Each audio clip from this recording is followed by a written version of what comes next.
Hello and welcome back to Soft Step English. I am Nora. And I am Ethan.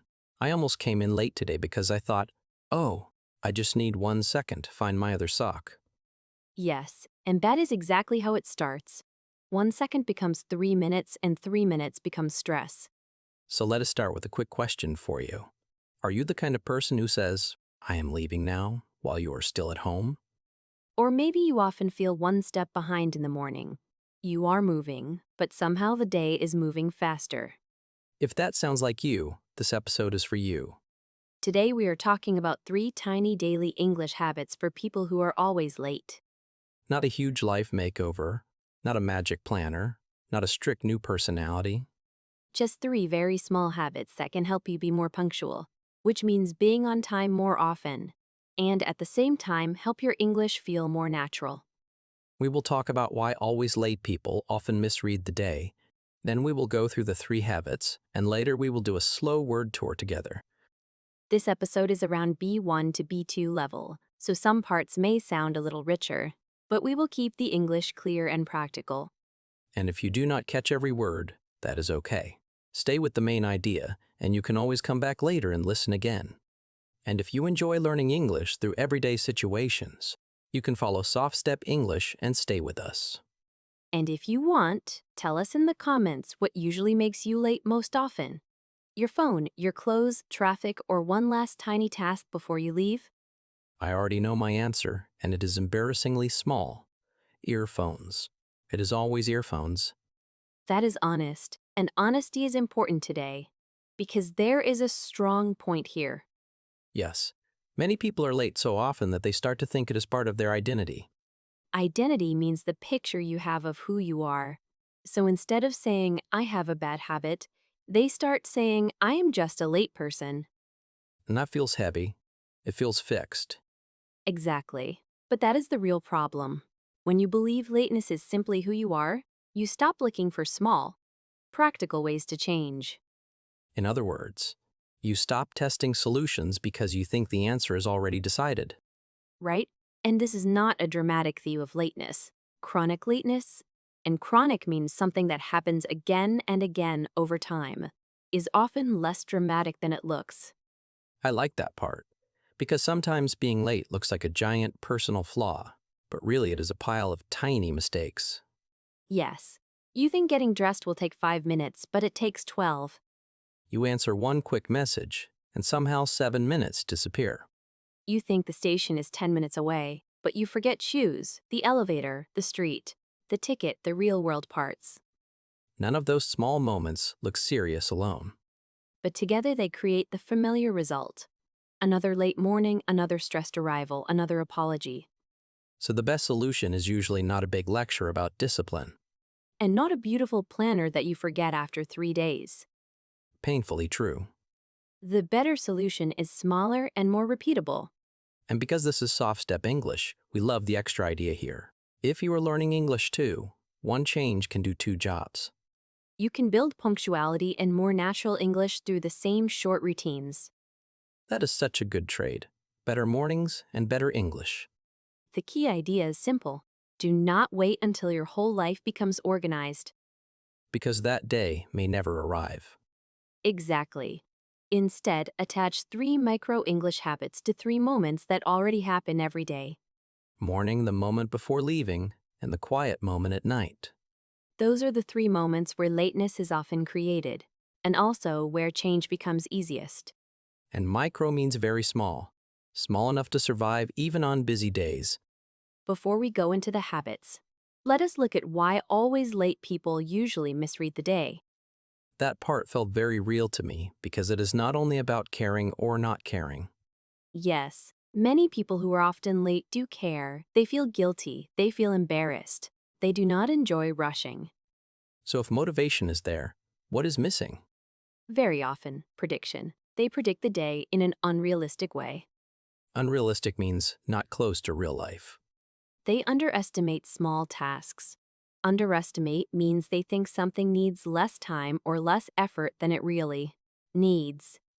They imagine the main action but forget the invisible parts around it.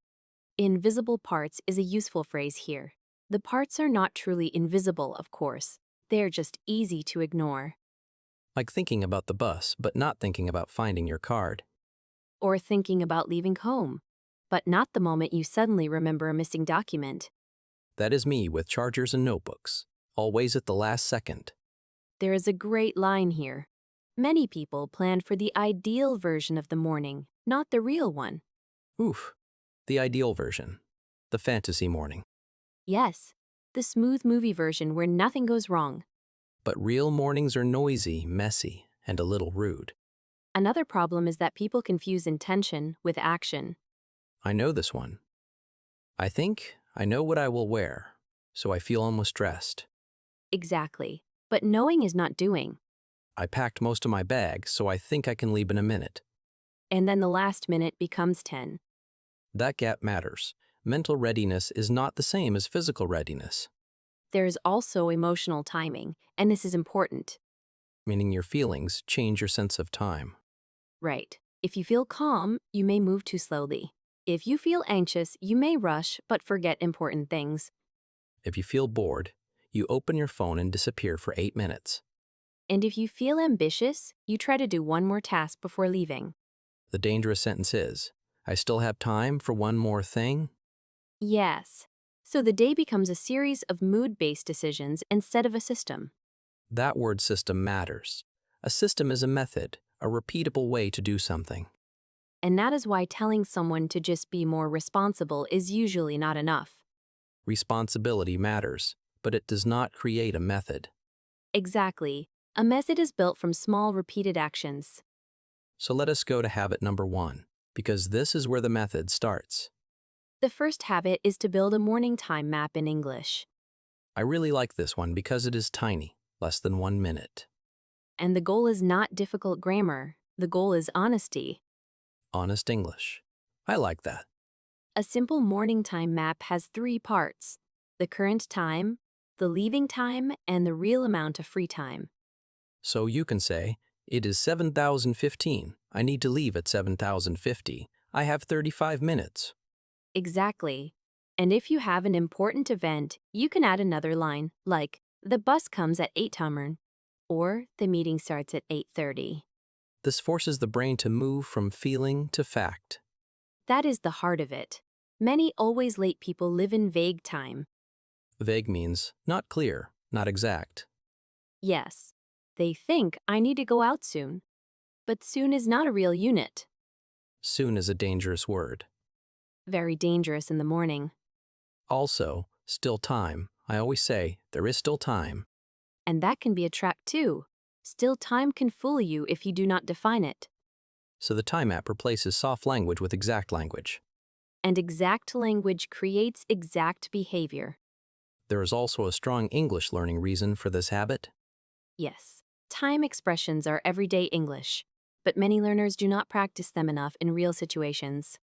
You may know grammar from a textbook, but still struggle to say practical sentences like, I need to leave in 20 minutes, Or, I am running late. or I only have enough time for a quick breakfast. Or, if I miss this train, I will be late for work. These are useful because they come from real pressure, real movement, real life. There is also a useful image here. 30 minutes can feel safe until you remember hidden time. Hidden time is such a good phrase. It means time that is part of the process, but easy to forget. Like washing your cup, finding your keys, putting on makeup, checking a message, walking downstairs.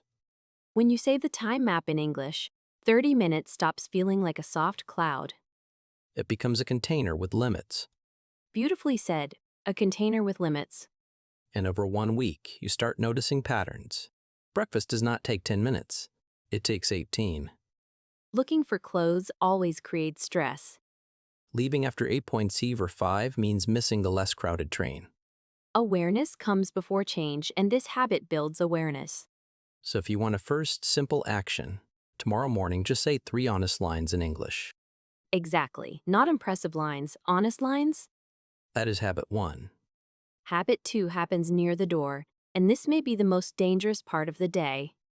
Oh yes. The body is near the door, but the mind has already forgotten the clock. That sentence is very real. You are wearing shoes, but somehow you decide to water a plant. or fold a shirt, or answer a message, or look for earphones. Please stop describing my life so accurately. The second habit is to use a doorway English routine before leaving. This should happen at the same point every day, ideally when the first leave now alarm rings or when your shoes go on. Yes, same place in the routine, same small action. The doorway routine has two parts. First, a physical check. Phone, keys, wallet, card, water bottle, bag, notebook. Whatever usually causes delay in your life. Second, a short action sentence in English, For example, I'm leaving now, or I am leaving 10 minutes early. or nothing new before I go. I like that one. Nothing new before I go. It sounds strict but kind. Yes, it creates a boundary. A boundary is a clear limit. And that matters because many late people have what we might call one last thing behavior. Such a useful phrase. One last thing behavior means you are technically ready, but you keep adding tiny tasks. One email, one dish, one bathroom visit, one quick search, one tiny thing. Each task sounds reasonable alone. But the problem is the timing, not the size. Exactly. Once the doorway routine starts, the leaving process has begun. You are no longer deciding whether to leave. You're already leaving. That is powerful because it turns departure into an action, not an idea. And again, the English practice is very practical. You repeat action verbs and common phrases in the same real context. Pick up, put on, head out, leave early, take the earlier train, check my bag, lock the door. Words stick better when they are attached to movement and place. Yes, the vocabulary is not floating in a list. It is connected to your body and your routine.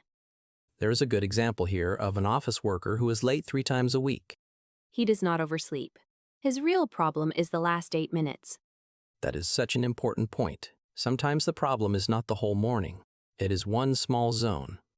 He gets dressed on time, but then he prints a paper, goes back for headphones, opens his phone. He feels almost done, so he relaxes too early. Exactly. But if he starts the doorway routine at 8:05 every morning, the pattern changes. Check the bag. Say the line. Leave. Small repeated exits can change a whole month. There is one more important idea here. A buffer. Yes. A buffer means extra safe time, a small protective space. People who are always late often think being on time means arriving exactly at the right. Minute? But that idea is fragile. Fragile means easy to break. Real life needs room for elevators, traffic, forgotten items, slow payments, and human error. So a 10-minute buffer protects the day. Useful English here is leave a little earlier, allow extra time, build in 10 minutes, take the safe option. And a phrase I really want you to remember is, do not cut it too close. Yes, to cut it too close means leave almost no extra time, so one small problem can ruin the plan. If that sounds like you, the doorway routine plus a small buffer can change a lot. It is such a grown-up sentence, by the way. I am leaving now. Nothing new before I go. Calm and clear. We like it. And now habit 3, which happens at night. Yes. The third habit is to write a tiny delay note in English. Not a long diary, not a full emotional essay. Just 1 or 2 minutes. Very small. The structure is simple. Planned leaving time, real leaving time, main reason. For example, planned leaving time 8:00. Real leaving time 8:00, 12. Main reason, I spent too long looking for my charger. Or a good day can sound like this. Planned leaving time, 7:45. Real leaving time, 7:43. Main reason, I packed my bag before bed. This matters because memory is kind to our excuses. Oh, that line is sharp. It is true. At the end of the day, many people remember the feeling of being busy, but forget the real source of the delay. So they say, traffic was bad. But they also left 9 minutes late. Or they say, the train was crowded. But they also started getting ready too late. The delay note is not about guilt. Right. It is about honesty. And again, it gives you useful English. Past tense verbs, cause and effect, practical reflection. I underestimated the time. I got distracted. I could not find my umbrella. I left too late. I packed in advance. I saved 5 minutes. I wasted time on my phone. I had to go back upstairs. These are excellent daily sentences because they come from your own life. And because they are personal, they are easier to remember. After 1 or 2 weeks, patterns become visible. Maybe the real problem is not waking up late. Maybe it is choosing clothes in the morning. Maybe checking messages before breakfast is the real thief. Maybe late afternoons are harder because your energy drops and your decisions get slower. That is such a useful discovery because once the pattern is visible, the next adjustment becomes obvious. And this is where all three habits start working together. Morning time map, doorway routine, evening delay note, Planning, action, and review. a loop. Yes, a loop. And that loop is far more effective than simply hoping to become a more punctual person.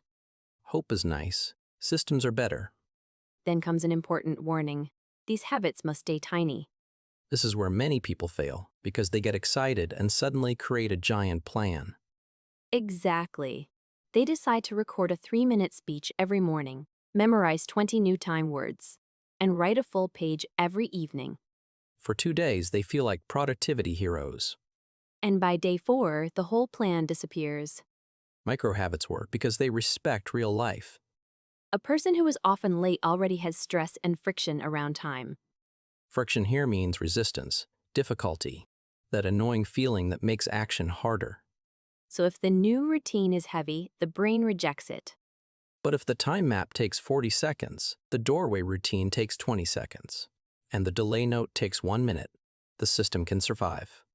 A habit does not need to feel important to be important. It needs to be repeatable. That is one of my favorite lines here. Mine too. Repeatable is better than impressive. There is also a psychological reason. Many always late people have a history of failed self-improvement plans. So confidence is already a little damaged. Yes. Tiny habits rebuild trust. They say do not prove that you are a new person today. Just prove that you can repeat one small action tomorrow. And there is a language reason too. If the routine is too large, learners often fill it with difficult but less useful English. But practical learners need accurate daily sentences they can use immediately. It is better to clearly say, I need to leave in 15 minutes, than to study 10 abstract phrases you never actually say. Then we get into common failure patterns and misunderstandings. Yes. First, some learners treat the habits as language study only. Meaning they say the morning time map, but they do not care if it is true. Exactly. The point is not performance. The point is realistic planning in English. The language should sharpen the day, not decorate it. Beautiful line. Thank you. I felt proud of that one. Another mistake is depending on memory alone. This is huge. People read a good idea, like it, and then hope they will remember it in a busy moment. But a micro habit needs a visible trigger. Trigger means a cue, the thing that starts the action. So the morning time map can happen after turning off the alarm. The doorway routine can happen when the shoes go on or when the leave now alarm rings. The evening delay note can happen after plugging in the phone or brushing your teeth. Without a trigger, the habit stays theoretical. Some people also quit too early because the improvement is not dramatic. They're still late once or twice in the first week, so they think the system failed. But that is the wrong test. The real questions are, is awareness increasing? Is average delay shrinking? Are hidden patterns becoming visible? Real behavior change often starts quietly. Quietly is the perfect word here. Then there is shame. Some always late people dislike tracking their behavior because it feels like proof of failure. But the opposite is true. Yes, tracking means you are moving from vague guilt to useful information. Shame says, I am the problem. A good habit says, this pattern is the problem, and patterns can change. That difference matters so much. It does. And finally, these habits work best when the environment supports them. So if keys are always lost, give them a fixed place. If the phone creates delay, keep it away from the breakfast table. If clothes create stress, prepare them the night before. The English habits are important, but they should not work alone. Your room should help you, not fight you. In the final part, we can turn these 3 habits into a real week. And I love that it says you do not need a perfect Monday or a new month to begin. You can start tomorrow. In the morning, make the 3-line time map in English. Before leaving, do the doorway check and say one short leave now sentence. At night, write the tiny delay note. That is enough for day 1. For the first week, the goal is not impressive English and not even perfect punctuality. The goal is consistency. Repetition is not the enemy here. Repetition is the method. By the end of the week, you usually know more than you expected. Maybe the hardest moment is not waking up. Maybe it is stopping one unnecessary task before leaving. Maybe leaving 10 minutes early removes most of your stress. Maybe one evening note shows that packing the bag before bed changes everything. And over a month, the effects get deeper. English about time and planning becomes more natural. Phrases about deadlines, delays, arrival times, preparation, and extra time move from passive knowledge to active use. Passive knowledge means you recognize the words. Active use means you can actually say them when you need them. At the same time, the day becomes less chaotic. There may still be late mornings, but they are no longer mysterious. You can explain them, adjust them, and reduce them. And that is such an important shift. Because in the end, always late people do not need to become completely different human beings. They need a better daily system and a more honest way to see time. A morning time map teaches realism. A doorway routine protects the moment of departure. A tiny evening delay note turns experience into learning. None of these habits is dramatic. And that is exactly why they work. They fit into ordinary life. An ordinary life is where punctuality is either lost or built. Before we close, let us do our word tour. Yes, our word tour. Slow voice, clear mouth, and no rushing. We are going to revisit useful expressions from today, and we want you to say them with us. Take your time. Repeat after us, even if you're whispering on the train. First expression, one step behind. One step behind. If you feel one step behind, you feel slightly late, slightly slower, not fully in control. Example. Every morning I feel one step behind before I even drink my coffee. Say it with us. One step behind. Good. Next, underestimate. Underestimate means think something needs less time or effort than it really needs. Example. I underestimated how long breakfast would take. One more time, slowly. Underestimate. Next phrase, invisible parts. Invisible parts are the small parts around a task that are easy to forget. Example. The walk to the station has invisible parts, like waiting for the elevator. Say it with us. Invisible parts. Next, running late. Running late means you are going to arrive later than planned. Example. I am running late, so I need to leave now. Good. Running late. Next phrase, vague time. Vague time means unclear time. Not exact, not measured. Example. Soon is vague time. 10 minutes is clear time. Say both with us. Vague time. Next, time map. A time map is a simple way to say the current time, the leaving time, and your real free time. Example.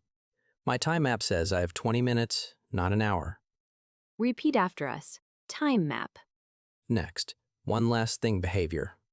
This means adding one more tiny task when you should already be leaving. Example. Checking one more message is classic one last thing behavior. It is a long phrase, so take your time. One last thing behavior. Next word, buffer. Buffer means extra safe time. Example. I leave with a 10-minute buffer. Say it with us. Buffer. Next phrase, cut it too close. To cut it too close means leave almost no extra time. Example. If I leave at the exact last minute, I am cutting it too close. One more time. Cut it too close. Next, get distracted. Get distracted means lose focus because something pulls your attention away. Example. I get distracted by my phone before breakfast. Say it with us. Get distracted. And our last phrase, pack in advance. Pack in advance means prepare your bag earlier before the stressful moment. Example. I packed in advance, so I saved 5 minutes this morning. Very nice. Pack in advance. Let us do a quick mini review. One step behind. Underestimate. Invisible parts. Running late. Vague time. Time map. One last thing behavior. Buffer. Cut it too close. Get distracted. Pack in advance. Excellent. If some of those felt hard, that is fine. Come back and repeat the word tour again tomorrow. Now here's your small homework for today. Tomorrow morning, say a 3-line time map in English before your day gets noisy. And tonight, write one tiny delay note, even if your only sentence is, I got distracted and left 8 minutes late. Before we go, tell us in the comments which habit you want to start with first. And tell us your danger zone too. Is it the first 10 minutes of the morning, the last 8 minutes before leaving, or the phone at night? If this episode helped you, you can follow Soft Step English and come back for the next one. And if a friend came to mind while you were listening, share it with them too. We really do read your comments, and your real-life examples make these episodes better. Thank you for spending this time with us and for learning English in such a practical way. And thank you for being honest about the messy parts of daily life. That is where strong English can grow. I am Nora. And I'm Ethan. We will see you next time on Soft Step English. Keep going, keep noticing, and let your next small English sentence lead you into a calmer day.